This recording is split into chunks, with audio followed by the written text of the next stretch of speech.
Hello everyone, मेरा नाम Prince Patel है। मैं जवाहर नवोदय विद्यालय बाराबंकी में क्लास 7th में पढ़ता हूँ। आज मैं आप सभी को इस बुक के बारे में बताना चाहता हूँ। इस बुक का टाइटल है बॉडी। यह बुक जॉन फॉर्डन और निकी लैपॉन के द्वारा लिखी गई है। यह बुक चाइना में 2010 में प्रिंट हुई है।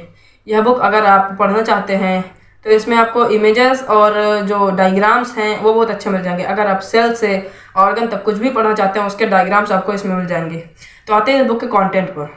यह बुक आपको बॉडी स्ट्रक्चर के बारे में बताती है। बॉडी स्ट्रक्चर क्या है?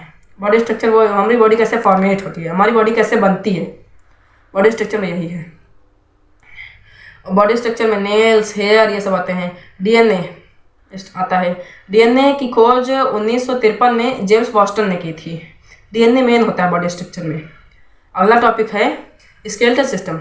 स्केलेटल सिस्टम में बोन्स होते हैं, स्कल होता है, रिब्स होते हैं, बोन्स होते हैं। और स्केलेटल सिस्टम हमारी बॉडी के जो ऑर्गन्स हैं उनको प्रोटेक्ट करता है। स्केलेटल सिस्टम में जैसे स्कल है, स्कल हमारे हार्ट को, स्कल हमारे ब्रेन को प्रोटेक्ट करता है। और रिब्स है, रिब्स हमारे हार्ट और लंग्स को प्रोटेक्ट करते हैं। और अगली टॉपिक है इसमें सर्कुलेटरी सिस्टम। सर्कुलेटरी सिस्टम में हार्ट है, ब्लड कैसे बॉडी में पहुंचता है, विटामिन मिनरल्स को कैसे ट्रांसपोर्ट करता है। और इसमें अगला टॉपिक है नर्वस सिस्टम। नर्वस सिस्टम में हम देखते हैं कि ब्रेन और ये स्पाइनल कॉर्ड। तो ब्रेन के मुख्य 3 पार्ट होते हैं, मेड्यूला, सेरिब्रम, सेरिबेलम। तो सेरिब्रम सबसे बड़ा होता है, सेरिब्रम सबसे बड़ा होता है और सेरिबेलम उससे छोटा होता है और ये बीच में होता है हार्ट के, यानी सेरिब्रम के नीचे ही होता है। सेरिबेलम हमें, जैसे हम साइकिल से जा रहे हैं तो हमें बैलेंस बनाने में सेरिबेलम ही मदद करता है। उस सबसे लास्ट में आता है, सबसे नीचे होता है, ये ब्रेन के सबसे नीचे होता है मेड्यूला। नाम है मेड्यूला लेकिन ये ब्रेन के सबसे नीचे पार्ट में होता है और हमारे स्पाइनल कॉर्ड को ब्रेन से जोड़ता है। तो अगला टॉपिक है रेस्पिरेटरी सिस्टम। रेस्पिरेटरी सिस्टम में लंग्स होते हैं, लैरिंग्स, फेरिंग्स, लंग्स कैसे काम करता है और यही सब चीज़ें होती हैं। अगला टॉपिक है डाइजेस्टिव सिस्टम।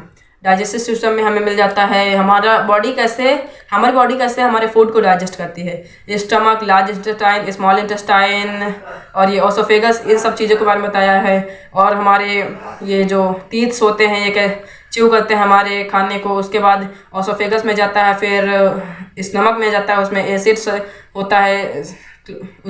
होता है, उसके बाद ये पैंक्रियाज, उसके बाद ये लीवर से वो उसमें इंजेक्ट किए जाते हैं, उसके बाद ये स्मॉल इंटेस्टाइन में जाता है, फिर लार्ज इंटेस्टाइन में, फिर एक्सक्रीटरी सिस्टम से निकल जाता है ये। तो अगला टॉपिक है हमारा हार्ट एंड डिसीजेस।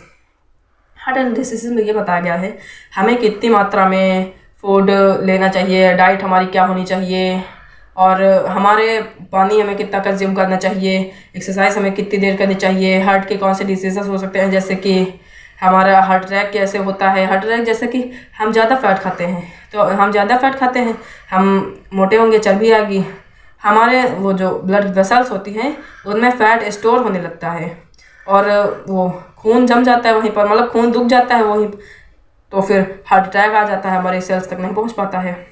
तो फिर हम समझते हैं आप इस बुक के बारे में समझ गए होंगे, लगभग आप इस बुक के बारे में जान गए होंगे।